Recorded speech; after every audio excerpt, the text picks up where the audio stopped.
Pessoal, bom dia. Nós estamos hoje aqui com um convidado que vai trazer para a gente também novas experiências musicais relacionadas à era Viking, à música nórdica. Ele tem um projeto fantástico, que é o The Nordic Sound, que é o Jameson Foster, que é um pesquisador dessa área de etnomusicologia. Ele tem também nesse projeto em que vários álbuns eles ficam nesse site, eles são como se fossem uma audioteca que você vai conhecendo também um pouco desses estilos musicais e desses artistas. Então, a gente vai iniciar aqui a palavra para ele, para a gente começar esse papo, porque eu acho que muita gente aqui também gosta desse lado da música, e a gente vai começar aqui a nossa conversa.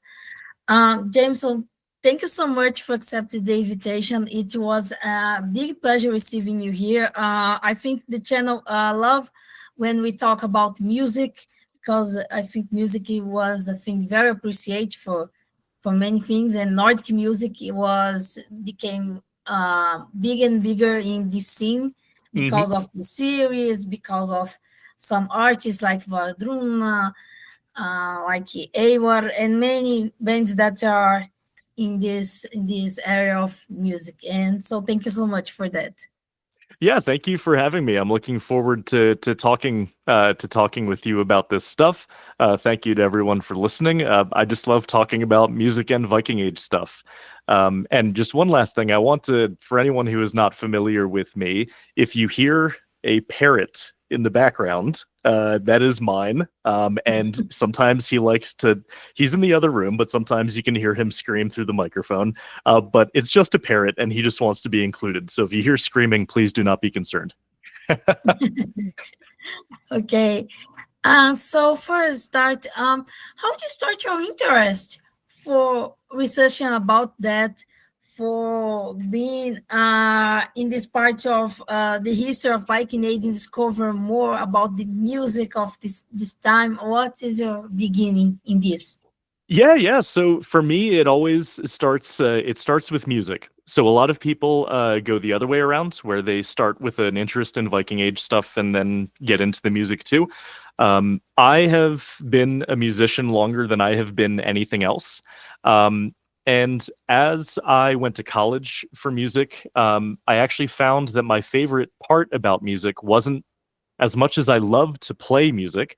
What really started to interest me was talking about how people talk about music or how people think about music, and how music is thought about differently in different parts of the world.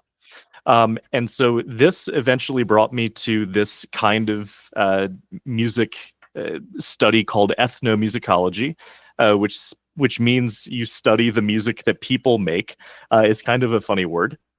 But alongside of that, I developed a interest in history through primarily, books, video games. I don't downplay video games at all because when I was growing up, almost every single cool video game took place in a vaguely Nordic setting. I'm thinking of World of Warcraft, Skyrim, all of these, and then the Vikings TV show comes out, and so it was kind of hard not to get interested in Vikings when I was growing up.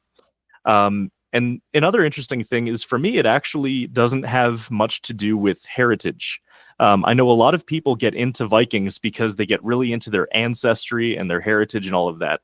But I'm actually not. I don't really have any Scandinavian heritage. So my interest comes more from this meeting of, as a musician, I become an ethnomusicologist who studies music cultures, like how music operates in cultures. And then I really take that perspective of ethnomusicology and looking at traditional music or folk music. And then I start to get curious. Well, if everyone has music, that means the Vikings had music. And so that question brings me down this rabbit hole that is so full of empty spaces, things we don't know, but filled with just enough to really stoke our imaginations because it is really fun to think of the Vikings, right? Most people are really interested in, the exploration, the raiding, the warrior, right? But as we know, most of the Viking Age Scandinavians were not doing that, and so what interests me is, okay, then what did their music sound like? And that's really how this comes around. Is I start off being interested in folk music of today as an ethnomusicologist, specifically in Scandinavia. And eventually, as I learn more about the folk music in Scandinavia today, it's just also a very fun interest for me to have to also use my skills as an ethnomusicologist to look at history too, and sort of try and piece together those empty spaces of, if we know they had music, what could it have sounded like? And then just to round off this answer, what makes it even more interesting is what people think Viking Age music sounded like today. So today's Viking music, right? Vardruna, Heilung, all of this. And as an ethnomusicologist, seeing how we want Viking Age music to sound on one end, and comparing it to what it probably sounded like on the other hand, that is such a fun thing for me to look at and to talk about and to write about. Oh, that's fantastic. And this is what that we start this interview because uh, it's the first time that I call an ethnomusicologist for talking about this topic because Yeah, I yeah. have a lot of musicians that are here in the channel and Yep. they have their opinion about what is the Viking Age music. Mhm. And is the first question, in your opinion, what is the Viking sounds and then what is, because we know that we don't have some lacunes and we don't have a lot of answers about that. Mhm. But in your opinion, what's the sounds of the Vikings? Yeah, so this is actually right at the beginning. I have to give you an answer that is frustrating, right? And it's the idea that the Vikings would have had any one music. I'm going to start with just using modern day Scandinavia as an example first. Is Norway and Sweden are two different countries, but similar enough that we think of them as being, Scandinavian, right? They're geographically in the same location. And the idea is that they are both Scandinavian countries, and so they have a lot of similarities. Well, if you look at the music that comes out of Sweden, and I'm talking about folk music here, traditional music, and the traditional music that comes out of Norway, they actually have quite a bit of differences in them, even just today, right? So if anyone were to spend a lot of time listening to Swedish and Norwegian fiddling, over time you would be able to say, oh, this one's Swedish, this one's Norwegian, this one's Swedish, right? And so even today, when we have such an easy way of communicating, right? Internet, phones, even just email, right? Or listening to CDs, and the music still has that much difference in it.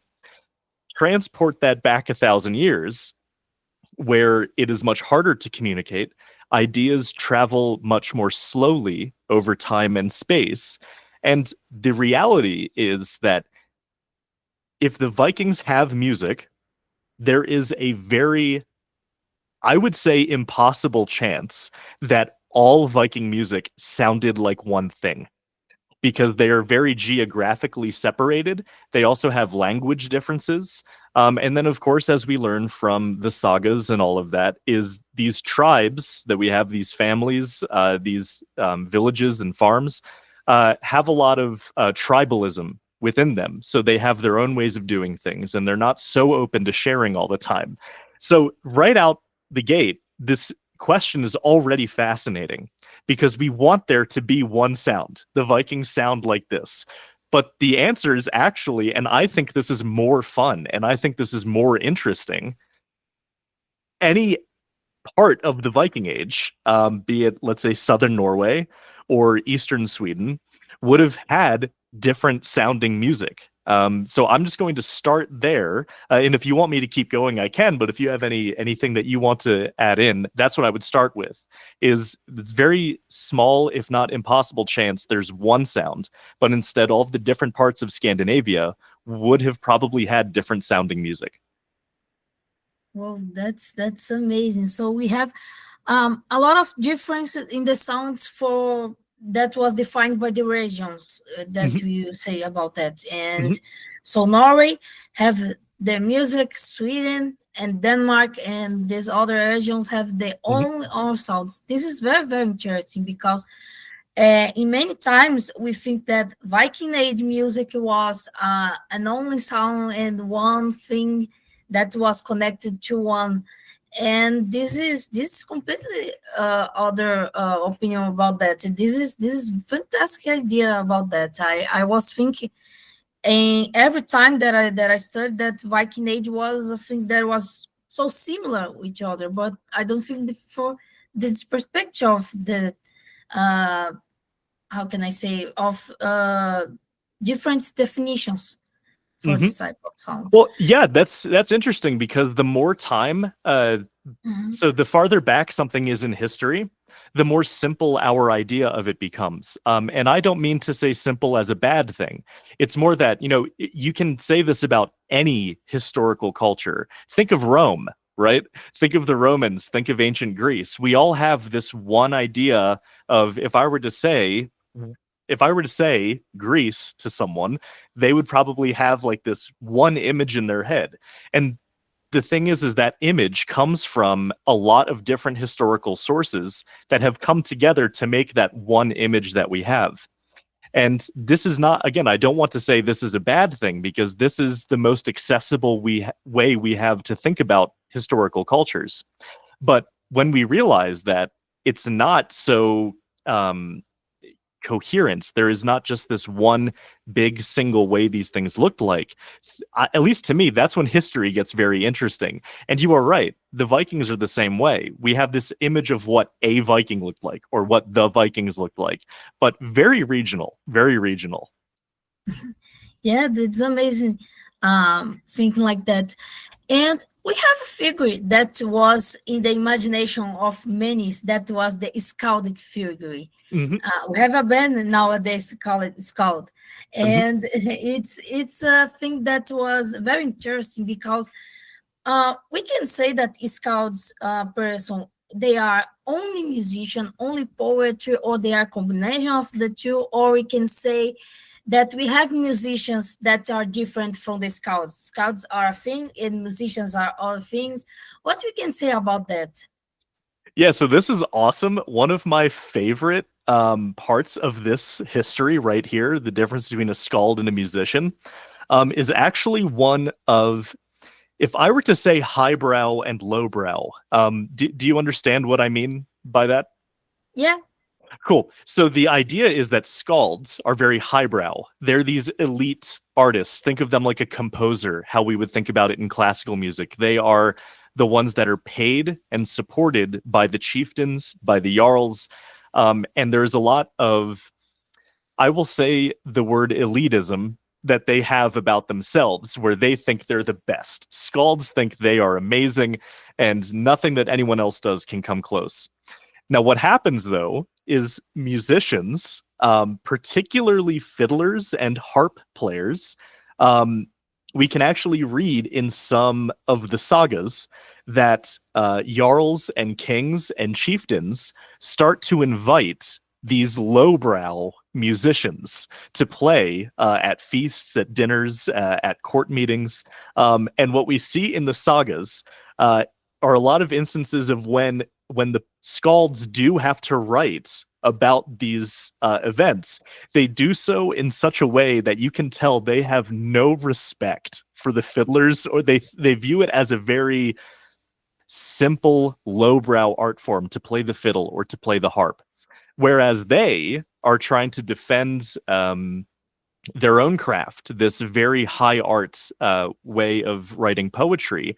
They feel threatened by the fact that this style of arts this folk music or fiddling or dance music that they think is very simple, they are feeling threatened by the fact that this other art form is actually starting to take up some space and to take some of their attention away from them.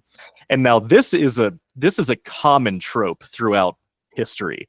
You have these very elite class of artists and musicians who feel very threatened when a lower class art form starts to pop up and gain popularity.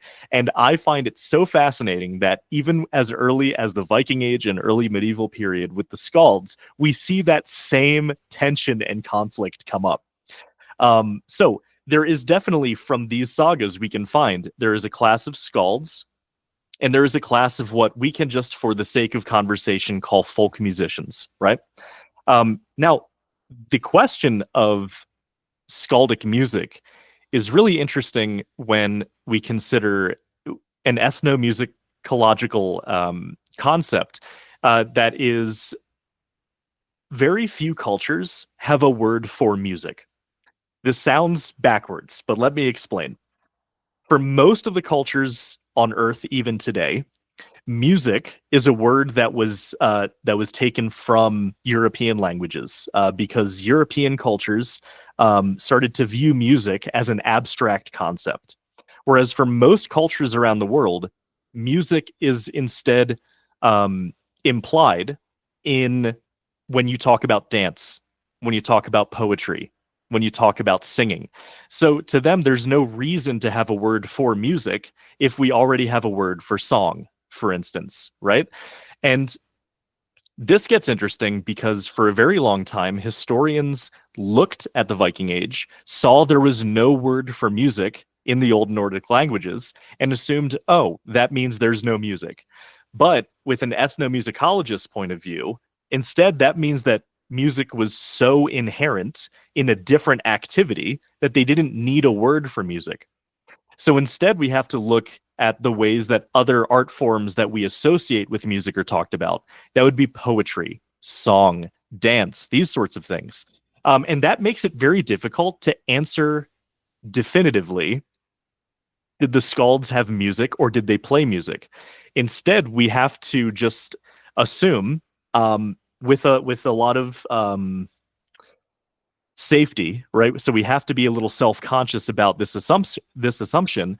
But when skalds talk about poetry and when they talk about song, we can assume that there is some degree of music that is accompanying these poems, whether the poems themselves are sung or if there is an instrument that accompanies the poem. We could never answer for sure that this happens with every poem. But we can look at the fact that poetry is often referred to alongside the word song. And we can, with a very safe assumption, say that a lot of poetry from the Viking Age, skaldic poetry in particular, was sung, especially if a poem had a refrain or a chorus, because this would imply that he is going to repeat this section so other people can join in and say this section with them, the same way we do a chorus today in music or something like that. So that's the first bit of the answer I would give, is there's definitely a distinction between folk musicians and skalds.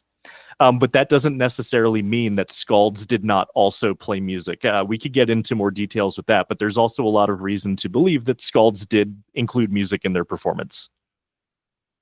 Well, that's fantastic. So we have these two parts in the Viking Age. We have this type of are called skaldics that combine poetry, music, but you have the folk musics that are present in that societies, and that's fantastic. So this perspective, and we saw that we not have writing compositions, but we can say that some music that was passed by the oral traditions are nowadays, or they are in some point that they maintain these traditions in the actual days, or something like that. We have the idea of what was singing, what was, or we have only some like Ibn Fadlan that they say that the Vikings are using some singing that he didn't like and say it's like a screams. Or what do you say about this idea? Yeah, so actually, that is one of my favorite examples, because if you take what this Arab writer says about the singers in Denmark, is he says that their singing sounds like the growling of dogs or the barking of dogs. Now, this is the sort of thing that ethnomusicology was made for, to look at that kind of sentence and try and figure out, what does he mean when he says that? Because we can take a lot of different perspectives on it. We can take him literally. Does they and he's writing, no, they literally sound like barking dogs. Well, from there, a lot of the metalheads, right, myself included, can say, oh, so they did death growling, right, back in Denmark in the old days. So that would be if we took them literally, that they're singing like growling dogs. But what we can learn from people who study Arab music as ethnomusicologists, there are metaphors for good music and bad music in even modern thinking about music, right? And one of the or two of the common metaphors is that music that sounds like birds is good music. So birds are musical, and therefore, if you make music and you sing and it is bird-like, that is a good thing. That means that the song is good.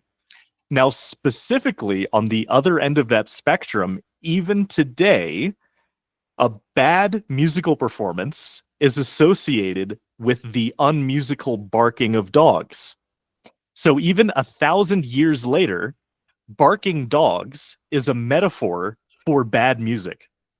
So if we were to look at that side of like this very ethnomusicology standpoint, and we can apply it to what was written about these singers sounding like the barking of dogs, what we can see from reading about how they still talk about music today is, more likely than not, that was just him still using that metaphor that barking dogs are unmusical for him to simply say the music was bad. He didn't like it. And now those are two opposite sides of the spectrum that you can look at just that one sentence from. He's either saying they literally sound like barking dogs, or he's using even this modern metaphor for just saying that the music was bad and he didn't like it. We can say that probably in this scene, he was seeing a ritual or something that were related to berserks or uferna or something like that, because I was in imagination. I know that example in the Northman movie that I've had a lot of examples of this movie in my Yep. interviews, but we saw a scene that they using some moments that they are like in a wolf perspective, or in like and they use some sounds and made like in a dance in the berserk scenes. And it's what we can say about that. He probably was watching a thing like this, or it's just a conclusion made for specific for this scene in the movie. Yeah, so I think not to spoil the fun, but if I remember correctly, this was written while he was in a market town somewhere in Denmark. So knowing that he was writing this while on a trip to a market town, it probably wasn't some sort of warrior ritual, because that would have been, at least as far as I understand, that would have been very unusual to happen in the middle of a trading town. So at least to me, if you couple the metaphor aspect with the fact that he's in a town, he's probably seeing some sort of folk music performance of singing, or if he's writing this after maybe being invited to a chieftain's hall, and maybe he is writing this in response to hearing a skald sing or play music. These things, at least as far as I know, we can only assume. We don't know what he was seeing or what he was hearing. But I think the two most likely scenarios are he was seeing what we would call today street performers, simply playing music outside in this open air market town. Or he did get to see a skaldic performance and he still just didn't like it and he thought it was bad. And the last thing I'll say about that is this traitor. Sorry, he's not a traitor. He's a diplomat. That means that he comes from a higher class, and especially in the Arab kingdoms, music is this thing that is only supposed to be a religious experience. Music or song needs to be as a part of worship. It needs to be sacred, right? And so as a part of this high class belief about music, we also need to consider his point of view of what he thinks good music sounds like. Because he could quite simply just be hearing music that we could hear and maybe not think that it sounds bad. But with his own cultural background and his own biases and prejudices about what music sounds like, it could just be so different from what he expects from music that that's why it's bad. But to actually answer your question about this going into the movie, which I love the movie because it has so many of these examples that you can just isolate and pick apart. But I think what Robert Eggers is doing with that is actually going back to an earlier question, which is comparing the historical question of Viking music to our fantasies or our imaginations of what Viking music sounds like.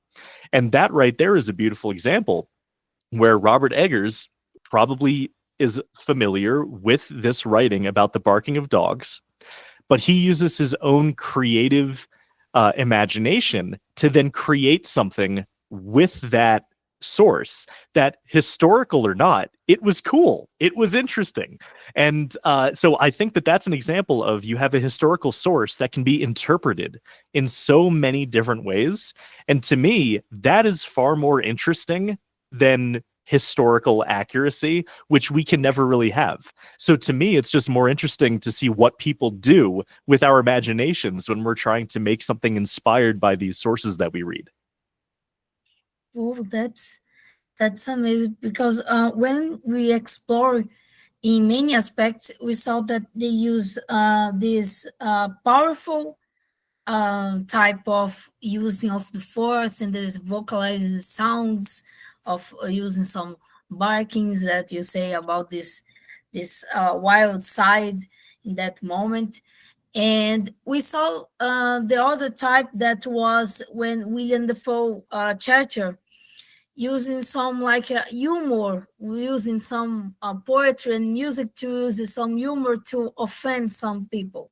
Yep. We saw that we have this type of, we can confirm that they have this type of using of the song like in humor tone for provide some offense to other. We have this because in Assassin's Creed Valhalla we have this type too. We have people that using this like a rhythmic battle of to say some offense to each other. What you can say about the using of this creating of some vocals experience? Yeah, so that also opens up a really interesting question, which is even challenges today. What do we call music, right? Music is this thing where we all know when we're hearing it, but if we were to ask ourselves, what is music? Suddenly we don't have an answer because it's almost impossible to define. And the reason that I'm bringing this up is because what you're essentially asking is if the simple rhythmic reciting of poetry would qualify as music. Now, to me, yes, absolutely. Especially if you consider the fact that hip hop, rap are incredibly popular forms of music right now. And Yeah, and what characterizes that is not so much melody, harmony, what have you. It's the focus on the rhythmic use of the voice. And so if we want to take this hip hop rap perspective to it, absolutely, that is a kind of Viking Age music, and that is reinforced by the idea that Snorri Sturluson puts so much time into writing down directions and instructions for writing the rhythms of these poems. And so there's a really good case to be made that the rhythmic element of this poetry is a kind of music that was highly valued in the society, considering how much effort Snorri put into making sure people understood the rhythm of the poems that they were writing and reading. Yeah, I totally agree. I was thinking exactly like that because it's so similar to a rap battle or hip hop battle because they are providing some spaces like in how can I say offense and some in some point Mhm. expressing uh characters of the other character to make this part of this battle, and this is very very interesting. I Mhm. don't remember the name that they use in the game, but they use in a specific name for that. Yeah, it would be uh, flighting. yeah, Yeah, flighting probably. with a Y. Yeah, probably, yes, I think they use that. And when we have this type of music that was using nowadays, what we can say about the Nordic sounds that we have today that many people say, oh, this is Viking Age, but we know that not our specific Viking Age. We have they are inspiration by stories and using a new form to express. Like we cannot say that Varaduna was Viking Age music, Mhm. but we say that they are inspirations from this type of song. What we can say about this new scenario and people thinking about that, or what we the perspective that this new type of songs are so popular nowadays. Yeah, so I want to start by saying that at least to me, um, yeah, I want to really make sure that I say that something being historically inaccurate is not the same as saying it's bad.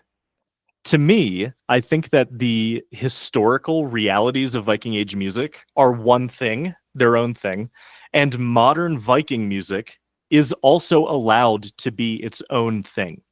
I personally do not think fantasy or imagination or creative liberty is bad at all. As a matter of fact, I think it's very beautiful. So, in having this conversation, I really just want to say, before I say anything else, that me saying something is historically inaccurate is not the same as me saying it's bad and you shouldn't listen to it. It's just calling it what it is. And so to answer that question, a lot of our modern ideas of what Viking Age music sounds like comes from fantasies about what we want the Vikings to be. Because the Vikings are very symbolic.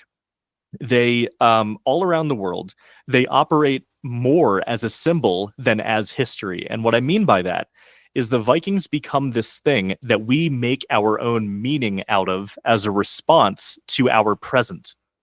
So what you see with a lot of people who are interested in Vikings is maybe we don't enjoy the present so much. Modern life, the modern age, there are a lot of things about it that we don't like. Maybe we wish, or maybe we miss being outside more. Maybe we miss having community. Maybe we miss the spiritual aspects of the past. And for this reason, we get drawn to Vikings and other historical cultures, but the Vikings are definitely one of the most popular right now. We get drawn to the Vikings because they represent something that we want. They represent something that we want in our lives that we don't feel like we have. And so when we look at the Vikings as a symbol, and then we want to make music out of it because it is one of the most basic forms of human expression is music.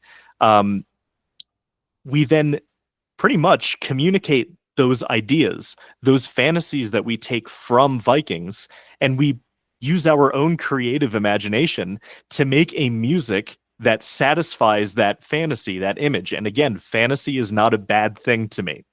And so what we do with this is I like to look at our ideas that we are creating of why the Viking music sounds like this and really look at why people are choosing that sound. And what you actually find is that a lot of the current Viking Age music is a complete gumbo or just a big stew of all of these different inspirations from popular music of the last 50 years or so. We have a lot of world music. In the 80s and 90s, there was a lot of music that comes from all around the world through CDs that introduced people to a lot of new instruments and sounds. Um, and then, of course, also a lot of the bands that are coming out of Sweden, specifically in the 90s. Two in particular are Hedningarna and Garmarna. They start playing folk music from Sweden with a much more percussive and aggressive attitude. And that inspires the next generation, Einar Selvik's generation of Nordic musicians who want to try and make a music that is somehow both aggressive and or more primitive, maybe inspired by these artists from the 90s, but in their own way. So, for instance, a lot of Einar Selvik's sound from Vardruna is greatly inspired by the generation of folk musicians before him that were trying new things with folk music. And that is also where you get this the heavy use of the talharpa, the tagelharpa, yohiko, this instrument back here, the bowed lyre, is because in the 90s in Scandinavia, it becomes very popular to use in this new kind of folk music. But to make it more general, to as a more general answer, it's because it sounds old. It sounds like the past. The sounds we use to represent this distant history, accurate or not, are sounds that we have come to associate with the ancient past through the various media that we interact with, movies, video games. A lot of these sounds sound old to us because they've been presented to us in an old way.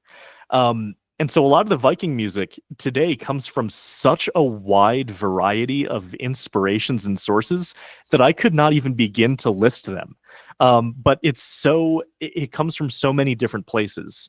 But all for the purpose of trying to represent something that we feel like is missing from either our lives or our art, or even just more basically our music today.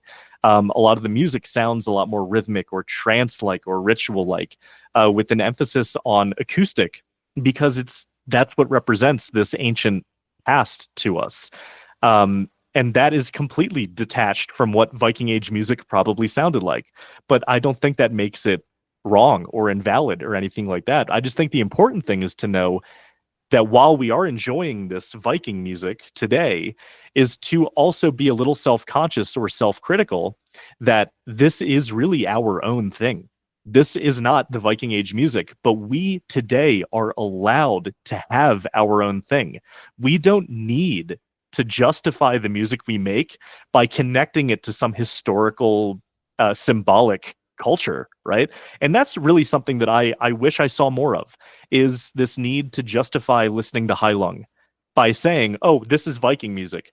Just enjoy it and make our own meaning from it, which can be related to Vikings, but it doesn't need to come from the Viking Age for it to be meaningful to me, I don't think. Oh, that's a very good point, because, and when we talk about Einar Selvik, he have a lot of studies about Canadian music. He's a very informed guy about this time. He's fantastic. He have some courses about instruments, and I like his works. And it's a very good point, because we have this movement in that was in turn of these ideas of Viking Age, of inspiration by mythology, and we learn a lot with these songs, because people love to hear these type of songs. And I think that's the same as you. Uh, is not Viking music, but it's not have problem that is not Viking music. It's a very good music, and we learn a lot. In metal music, you use this type of in some aspects, like bands like Folkenbach, Muammar, and many others bands that was in this area, this is fantastic. We have like other band that I love, the Styr example, have a lot of lyrics that use Norse mythology, and this is a very very good point about this area. And We can say that what we start this type of music is in 19th century. What is start um, in how can I say, in some point, this idea of bring back some, in some point, the Nordic sound, create the Nordic sound. What is this story begin to? We need to bring back some ideas of this and turn this in music, or make some sounds that are closer to that time.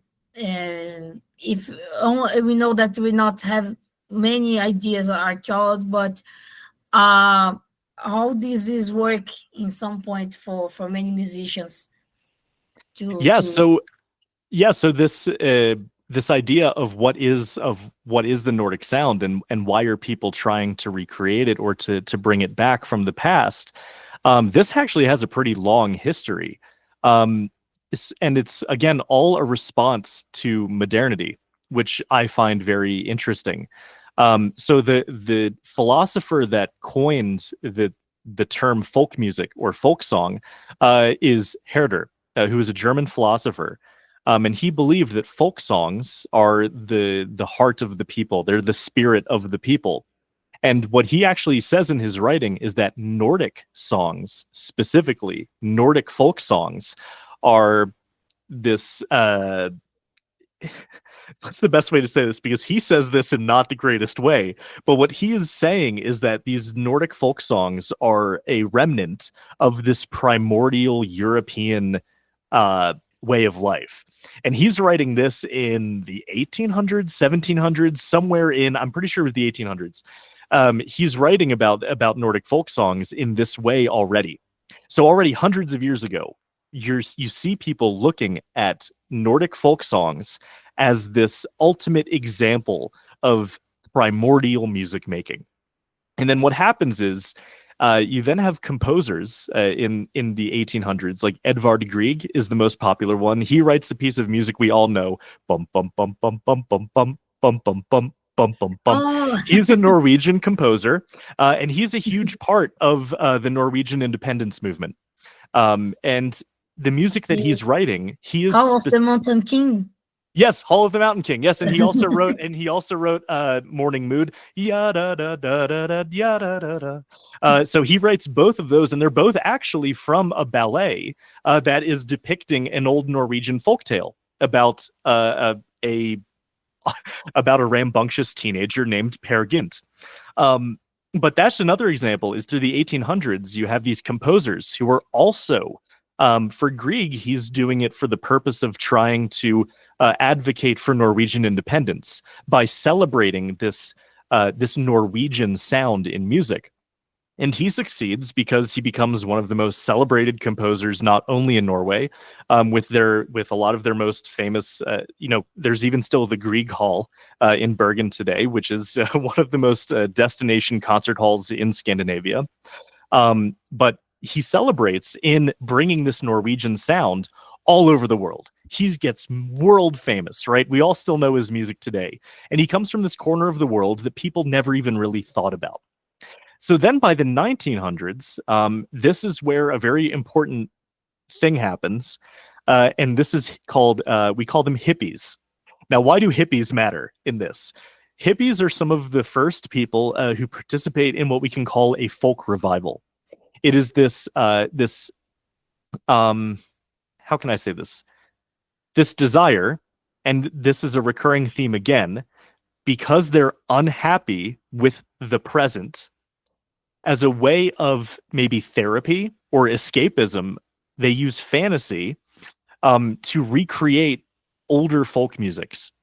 And so the hippies in the 60s in North America, they actually are one of the very first countercultures that start to use older folk musics as a way of protesting the problems of today. And this actually starts this long trend of recreating older music as a part of protesting how we feel about the present. That honestly, the Viking music today is part of that hippie family heritage. And of course, there are a lot of different reasons that people get into Nordic music or anything like that. But at least from me studying and going to these festivals and these concerts and talking to so many people, a, a constant trend is that we are looking at this music as a way of self-therapy about things that we are unhappy with the present. And that is a very old human trend, is to use the past as a way of making meaning with your present. And yeah, so this is this interest in older music, how older music sounded like, has been a thing in countercultures for hundreds of years, even with the Romantics in the 1800s, of trying to recreate medieval music as a way of just resisting or protesting modernity, and that is what a lot of us are doing in this music scene today. Oh, that's fantastic. We have this classical movement that was passed next for the generation of folk generation, and we have metal generation, rock generation, and many aspects that bring this, and the movement of folk that's pagan, that was in a mix of these rhythms. And this is fantastic to see this timeline of the Nordic music, because we saw many inspirations. We have Wagner with his composition that was became famous, but in some point, this how can I say, his work was not was in a good view, because in the period of Second World War, Hitler used this Hmm. for just justify bad perspectives of his thinking, bad Hmm. things. But this type of music became an inspiration for turning the Norse mythology popular. Hmm. And I think many bands are using some aspects and thinking for, like in the use of characters like Valkyries, the perspective of Sigurd, the killer of the dragon. Dragons became famous. Oh yeah, Sigurd is everyone's favorite. Yeah, Yeah. he's but no, and you're reminding me, I do actually, because I can tell from your backdrop that you're quite a metalhead, and I am too. And I haven't actually really said so much about Viking metal, right? But I do really want to make sure that I do say something here, is the fact that you mentioned Hitler, right? And you mentioned Wagner. And Mhm. these figures do create this really problematic heritage for Norse mythology, that even into the 90s, there is this guilt in Scandinavia surrounding the use of Norse mythology to justify, Norse mythology so much wasn't used to justify the Holocaust as much as it was used to celebrate it, or to, because it's the source of this purely Germanic heritage and blah, blah, blah. But what happens is the very real effects of that is that these stories suddenly become taboo, where if you tell them or if you get too into them, there is still this Nazi association with them going into the 90s. Now, what I want to Mhm. say about the metal musicians is, because metal musicians love to stir the pot, we love to be countercultural, we love to be punks, right? They are using these stories as a way to be metal, right? It's this way of rejecting the status quo, of rejecting cultural norms. And in Norway and Sweden, a lot of the big reasons for using these lyrics was as a, not only as a celebration of cultural pride, but also because they're just cool. And I don't want us to overlook that simple fact of these stories. They are fun, they are awesome, they are badass, and they make such good lyrics. And it really is metal musicians, especially in Norway, and I do not want this to get lost in the conversation. Metal musicians, especially in Norway, we have a lot of thanks to give them for keeping these stories alive through the music that they're making. Um, Especially Enslaved in the 90s is the first band that starts writing lyrics in Old Norse. And that is in the 90s, in a time when there is still this guilt surrounding Old Norse heritage because of Nazis.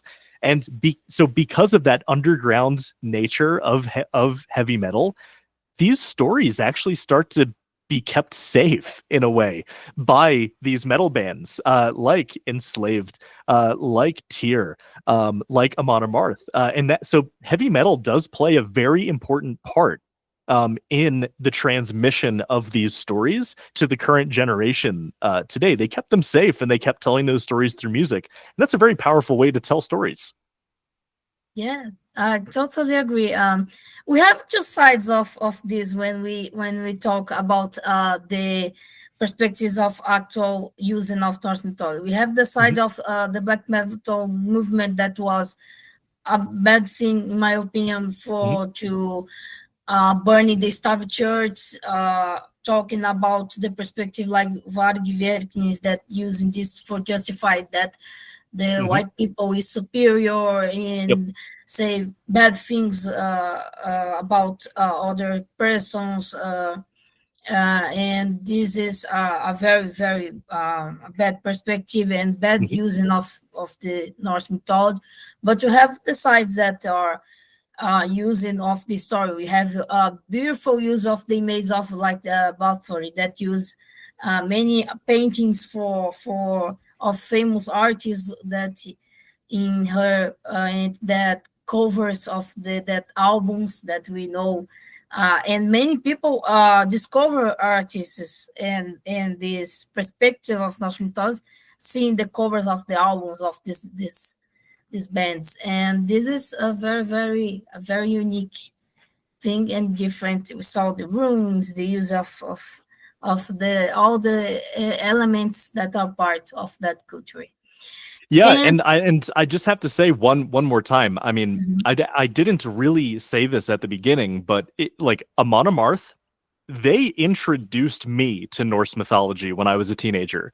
Like I was already into Vikings and things secondhand from the video games and the movies I mentioned. But that point you just made, that Amon Amarth or these bands are bringing these stories to new people, I am a case in point of how good heavy metal was at telling these stories and keeping them alive. Because if it wasn't for Amon Amarth, I have no idea what I would be doing.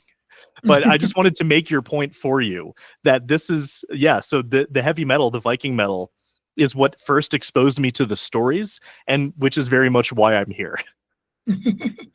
Yeah, I totally agree. I remember when I listen and lyrics that not specific from Viking bands, like Iron Maiden have this composition like Invaders. Yeah. And Invaders introducing me a lot of things about the Vikings and lyrics of bands like Saxon, and we have a lot of bands that of the 80s, principally that I love, that have lyrics that we when we listen we experience. Oh, what is this people? What is a thing that was in a climatic experience that we need to know about? Oh, they are talking about in an invasion. What is this invasion in England? We need to research about this historical, and this is You're like, someone invading England? I didn't know that happened. It's and usually the other way this around. importance of that, the history that these bands and compositions were bringing us. We discover events in history by this type of music, and this is fantastic. And we have a lot of instruments that are part of this. And what we know about the using of the instruments in the Viking Age, and we have some traditions that, like the example, the use of Sami instruments that are used by the Vikings, and this is are part of the bands of nowadays and in the Viking Age. What is the transition of the use of these instruments? Yeah, so this is going to go back around to where we started the conversation, is that the interaction with the Sami has a lot to do with geography. So the Viking Age Scandinavians that are closer to Sami groups have the most interaction with them. And this is a thorny part of history because there are two different perspectives you can take. So today, we all know that the Sami are the indigenous people of Scandinavia, which means that it is a political designation that they are allowed to be there and they are allowed to be sovereign. And this is because in recent history, Scandinavians treated the Sami the same way that Americans treated Native Americans. And that's a very unfortunate, really ugly part of Scandinavian history. So looking at Viking Age interactions between the Sami and the Scandinavians, you can take two different perspectives. Sami and the Vikings, two different perspectives. One is what we read from the Scandinavian sources, the Viking Age sources, is that it was not always, there was a clear hierarchy, but they still lived together side by side.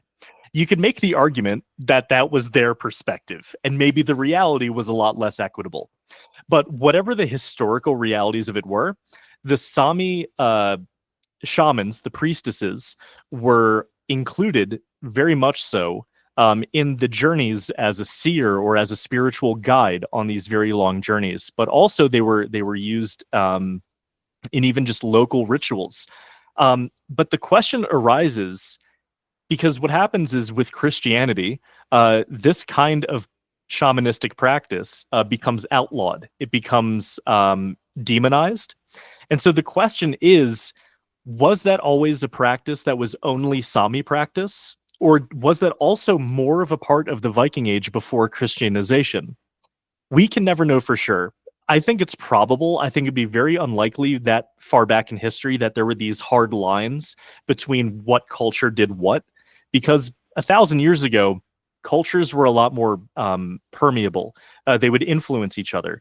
But the reality is that with Christianity, this drumming practice, right, this shamanistic practice, becomes outlawed, and maybe that's why it was the Sami that really keep it the strongest. But then once the Sami start to get Christianized, they also start to experience a sharp decline in drumming.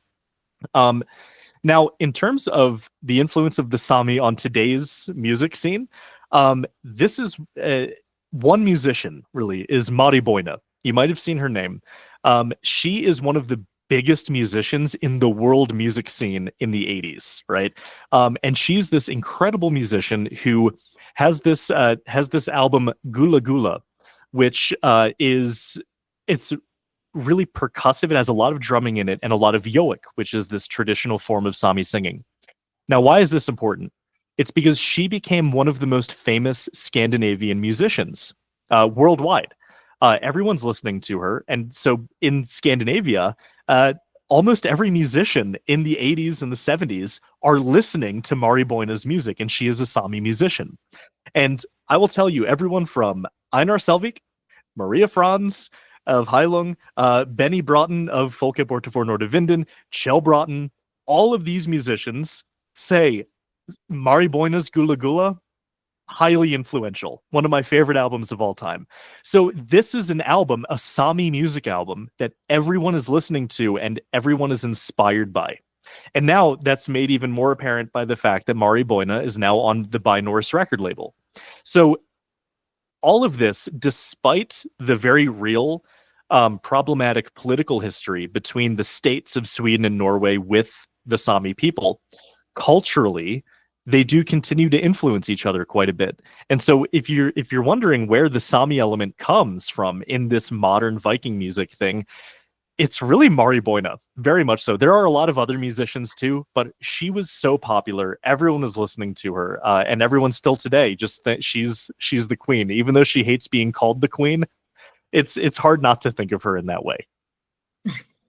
Amazing, yeah. I know this album and this artist is a very nice album. It is a very influenced a lot of this part of music, and I confess that I start listen when like Vodruna, like Hailing, but discover by these bands this album, and this is very very different album, and I think for the time was very innovation for music in that time. It's a very different thing. And for my last question, Mr. Jameson, is can you explain about your project, the Nordic Sound? That was fantastic. When I find this, I say, oh my God, we need so much this, because you may, I think you create the Wikipedia of Nordic music. And this is, that's fantastic, because it's like in a audios that we have some points that you make the reviews about the albums, Mhm. and that's fantastic. The time is yours. You can explain your Yeah, sure. project. So this started out mostly for myself, actually. When I was first getting into Nordic music, as a teenager, it was almost impossible to learn about Nordic music in English for me. So that was always one thing that kept me from learning as much as I wanted to learn. So I keep this in the back of my head as I'm studying ethnomusicology and musicology, and I start to see, the age of podcasts. Podcasts blow up; they become this awesome thing that we all love doing, and we all love listening to. And I get this idea where maybe I could do one that would be a resource for people who want to learn more about Nordic music. And this comes from two angles. The first is that I want to make something that people can learn from, if they want to learn more. But the other thing is that, and we were talking about this before you hit the record button, um, there's a lot of bad information on the internet about anything, right?